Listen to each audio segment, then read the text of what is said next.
Bom dia, boa tarde, boa noite, boa madrugada de insônia, meus queridos amigos, tudo bem? Hoje eu vou falar rapidamente de um livro que eu li. Foi uma leitura rápida, em menos de uma semana eu acho eu li. Dava para ler mais rápido, mas é que eu me distraí muito essa semana e também tive outras obrigações, que é O Jogador de Dostoiévski. Eu tô com essa edição da LEPM Pocket, LEPM Pocket é da editora, ela é especialista em livros de bolso, então por isso que é um livro que é de um tamanho reduzido e tal, tá? Com o espaçamento bem otimizado. Enfim, Dostoiévski é um autor que eu estou estudando bastante nos últimos dias, tá? E veja, ele é um autor, só para a gente ter uma contextualização, que imprime muito de si em suas obras. Então, por exemplo, Dostoiévski ele tinha um problema com os jogos. Ele era viciado em jogos. Então, o protagonista dessa história, ele é um protagonista que desenvolve ao longo da história problema com jogos. É interessante perceber isso. Ele não é ele não começa a história como um compulsivo em jogos. É interessante perceber que ele se transforma em um viciado através da influência de outros personagens. Então, nós somos apresentados a uma patota, a uma galera lá de, do, de alto nível, uma família de alto padrão social da Rússia.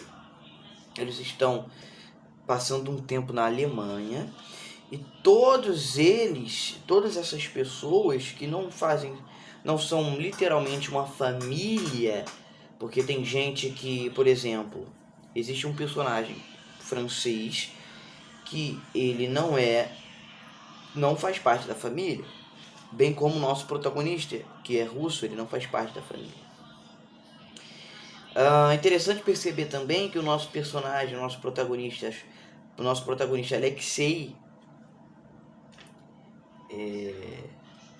ele tem uma dificuldade tremenda para lidar com franceses. Então também é uma característica pessoal do Dostoiévski. Dostoiévski também critica em alguns momentos a própria nacionalidade russa. Por exemplo, a dificuldade que os russos têm de lidar com o jogo. Por exemplo, o russo quando ele... Para o Dostoiévski, tá? Não sou eu que estou falando. O russo quando ele adquire um poder aquisitivo grande, ele começa a se comportar como europeus de outras nacionalidades, ele não tem uma originalidade, e o Dostoiévski acha isso ridículo, por exemplo. Então, essa galera ela tá esperando a herança de uma personagem que se chama Vovó. Então, de fato, eles não são ricos, e o líder da família lá, o líder da família é a vovó, óbvio, mas o líder daquela galera, o que estava bancando tudo, era o general. Só que a gente descobre ao longo da história que o general ele estava bancando através de empréstimos. E quem estava emprestando era esse francês. Então esse francês acompanhava a família justamente para que emprestasse o dinheiro e tal, mas para que quando a herança chegasse na mão do general, ele recebesse o pagamento. O nosso protagonista ele é apaixonado por uma personagem chamada Paulina Alexandrovna. Em algumas edições ele vai estar com um nome um pouquinho diferente, depende da tradução. Mas nessa edição aqui é Paulina Alexandrovna. E a Paulina, ela se comporta para com o nosso personagem com um certo desdém, com um certo tratamento inferior. Com certeza a gente enxerga, claro, a história pela ótica do nosso protagonista, porque esse livro, são notas, é um diário. Então a gente tem que ter sempre isso em mente enquanto estiver lendo esse livro. Talvez nem tudo é como de fato é. Talvez as observações estejam deturbadas, porque a gente está sob a lente do protagonista. Um homem durante várias vezes confuso, um homem que tem dificuldade para lidar com seus próprios impulsos, um homem que cede à compulsão ao longo da história, que começa com uma por exemplo, nos jogos ele começa bem racional, ele sempre jogou, mas jogou de forma profissional, de forma racional, tomando nota, não sendo compulsivo, não exagerando, saindo na mesa na hora que deveria sair, aceitando certos dias ruins, porque tem muito disso, né, nos jogos. Às vezes o jogador não quer aceitar o dia ruim, e ele fica jogando até recuperar, e aí no final, muitas das vezes ele acaba gerando a banca, como a gente chama nos jogos, tá? Então, interessante perceber que a paixão que o nosso protagonista tem com a Paulina é uma paixão pathos da filosofia grega. É uma paixão doentia, que muitas vezes ele está preparado para matar e para morrer, ao mesmo tempo que sente uma vontade de estrangulá-la. Então a gente vê que não é muito... No mínimo, não é saudável, né? Então, interessante perceber, vendo de uma ótica externa, que, por exemplo, ele não era compulsivo no jogo, mas ele sempre cedeu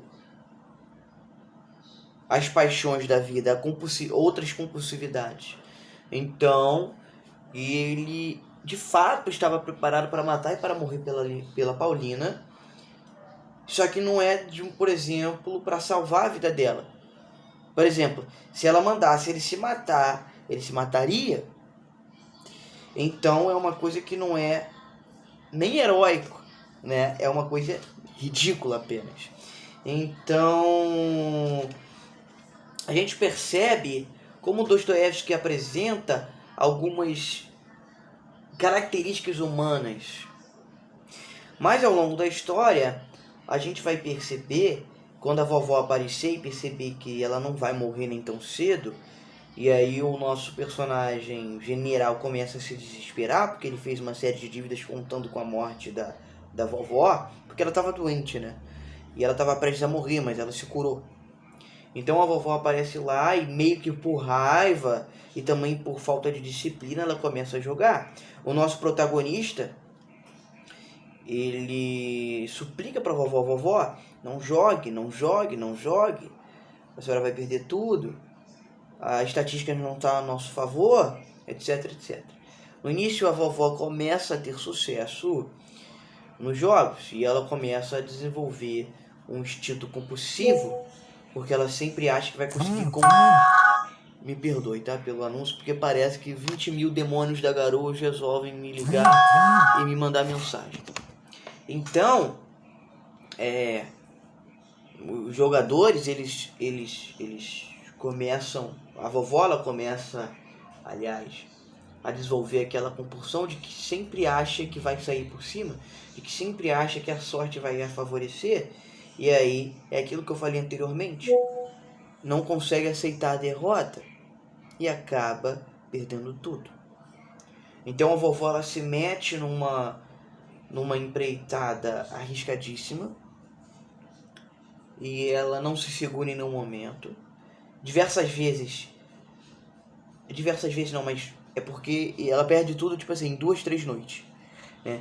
Então, em algumas vezes ela desiste, tem certeza de que vai voltar para casa, mas ela tem uma compulsividade tão forte que, faltando 20 minutos para ela pegar o trem para a Rússia, ela vai lá e joga. Então a gente vê que é muito complicado.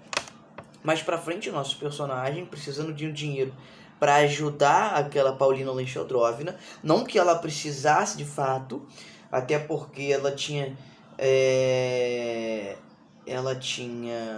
Veja, a Paulina Alexandrovna, ela era apaixonada tanto pelo esse francês que ele odiava, que era o que emprestava pro general, tanto por um amigo dele, que ele gostava muito, que era um inglês. Então veja, a Paulina ela precisava dar 50 mil moedas lá, que eu não sei qual era exatamente agora de cabeça a moeda da Rússia naquela época, e ele decidiu ajudá-la. Claro que visando que ela, por exemplo, se apaixonasse por ele ou entendesse o valor que ele tinha para ela. Ele vai e começa a apostar, começa a jogar, e ele começa a ganhar, e a ganhar. E aí você percebe que a compulsividade vem sempre a partir de um benefício imediato que o vício lhe entrega.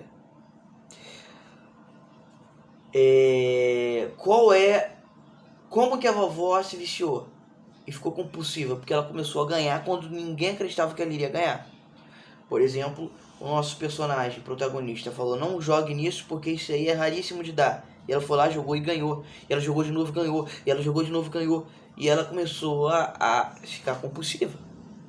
Até que ela começou a perder. E mesmo perdendo, ela acreditava que em algum momento ela teria a sensação e ela teria os benefícios daquelas outras rodadas. Tal qual como outros vícios, como as drogas, como as bebidas e como qualquer outro vício, como o sexo. Entende? Então, é interessante ler com essa ótica. É interessante pensarmos um pouco fora da casinha, e é interessante a gente analisar com uma ótica filosófica as obras, especialmente uma obra como essa. Vou contar uma curiosidade para vocês. Dostoiévski, ele escreveu esse livro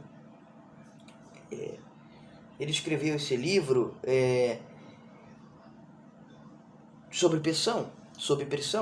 A editora da época falou para ele que se ele não entregasse uma novela, um romance, enfim, um livro, em 20 dias ele perderia os direitos autorais de todos os outros livros dele. Então ele escreveu esse livro em 20 dias. É desse nível de autor que a gente está falando. Ele escreveu uma das maiores obras da humanidade. Não é a melhor obra, nem dele e nem da humanidade, mas com certeza está nos top 50 obras da humanidade de todos os tempos. E ele escreveu uma obra em 20 dias que a gente não conseguiria escrever em 20 meses, ou quiçá em 20 anos, dependendo do nível de intelecto de cada um. Então, veja, o protagonista, ele começou também, tal qual a vovó, a ganhar e a arriscar.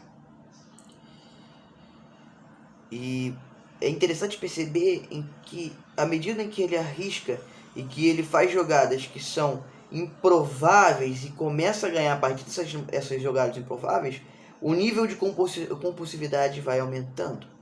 Então é interessante perceber que a compulsividade e o vício vem sempre na medida em que você se arrisca, na medida em que você cede a compulsividade, cede os desejos, cede o risco acima da racionalidade.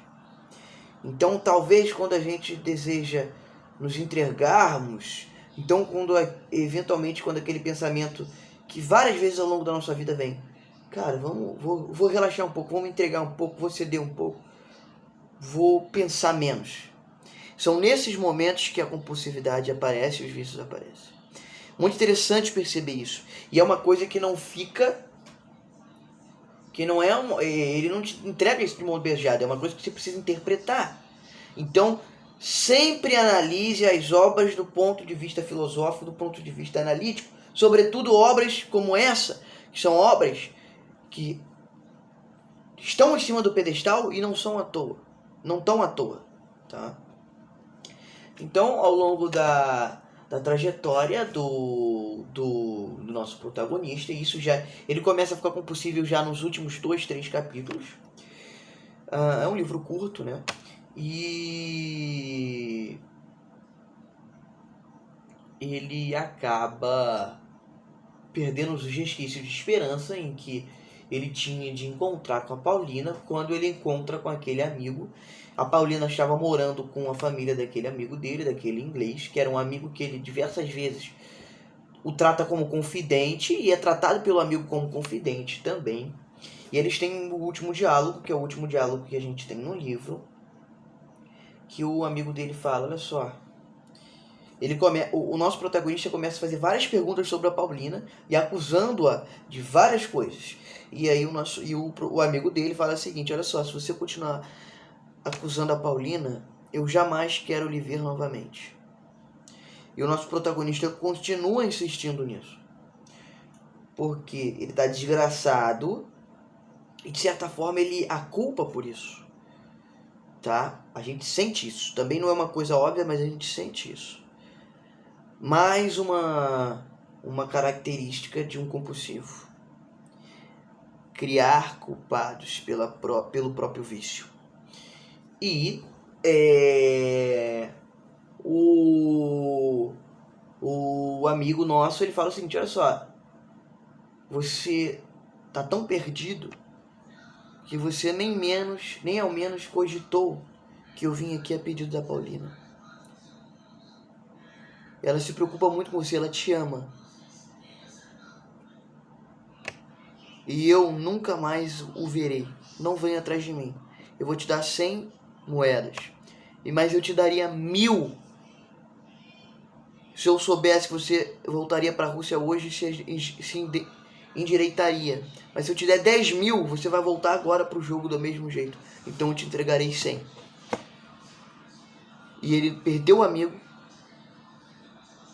perdeu a mulher que amava ele. E a última frase que ele fala é o seguinte: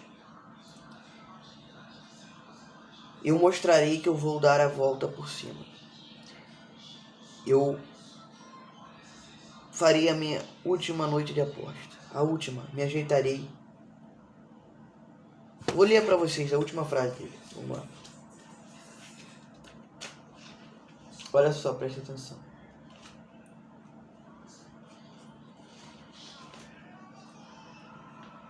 Ó, eu vou falar para você, ler o último parágrafo. Ele perdeu tudo o que o cara tinha emprestado para ele, tá? Sobrou um florim. Aqui é o nome da moeda, um florim. Ele fala, ele bota a mão no colete e fala, ainda me resta com o que jantar. Disse a mim mesmo, mas antes de dar uma centena de passos, mudei a ideia e retornei. Coloquei o florim sobre o manque. E na verdade, experimenta-se uma sensação particular. Quando só num país estrangeiro, longe de sua pátria, de seus amigos, sem saber o que se irá comer naquele dia, arriscamos o nosso último florim. O último. Ganhei! E 20 minutos mais tarde saí do cassino com 170 florins no bolso. Eis o que pode significar o último florim. E se eu me deixasse abater? E se eu não tivesse tido a coragem de tomar aquela decisão? Amanhã, tudo acabará. Ou seja, ele estava com o último florim no bolso e ao invés dele jantar, ele apostou. Mais um reflexo da compulsividade. E depois vem aquela sensação de prazer e de convicção e de autocongratulação por ter tido a coragem de apostar. E ele fala, e se eu não tivesse tido a coragem? E ele está com 100 e poucos florins, que é uma quantia considerável. E ele fala, amanhã tudo acabará. Ou seja, ele quer dar o golpe final. Sempre isso, sempre o golpe final, sempre a última aposta. E você fica naquele ciclo infinito. Perde e ganha, e perde e ganha, e aposta tudo, e perde tudo. Existem várias obras ao longo da humanidade, obras de arte que tratam isso, né? Por exemplo, um filme que retrata bem isso é A Joia Bruta, do Adam Sandler. É um filme forte, bom, engraçado.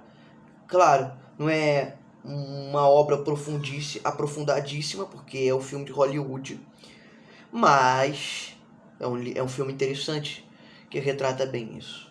Então, basicamente é isso. A gente tem vários outros reflexos de personalidade problemática no livro. Por exemplo, quando a pretendente do general percebe que ele não vai ter dinheiro nenhum, ela o trata com desleixo, como um empecilho, refletindo que muitas das vezes as mulheres só vê no homem o valor daquilo que ele tem no bolso, né? Não tô falando que as mulheres são assim, tá? Pelo amor de Deus, porque é muito chato isso, mas hoje em dia a gente tem que explicar tudo.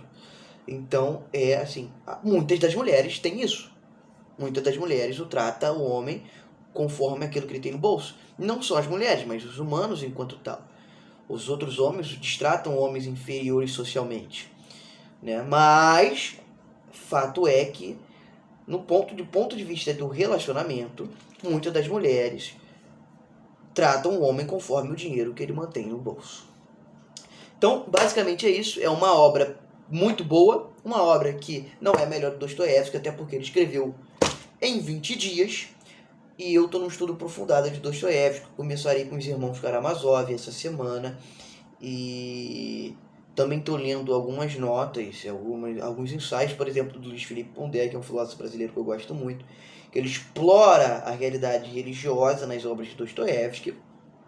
Eu não encontrei muito nesse livro, até porque é um livro que ele não teve o tempo suficiente para se aprofundar, conforme com certeza ele gostaria, conhecendo ele. E é isso. Eu vou lendo mais, e farei mais resenhas, conversarei mais com vocês, sempre sobre a ótica filosófica. Tá bom? Tamo junto e fiquem com Deus.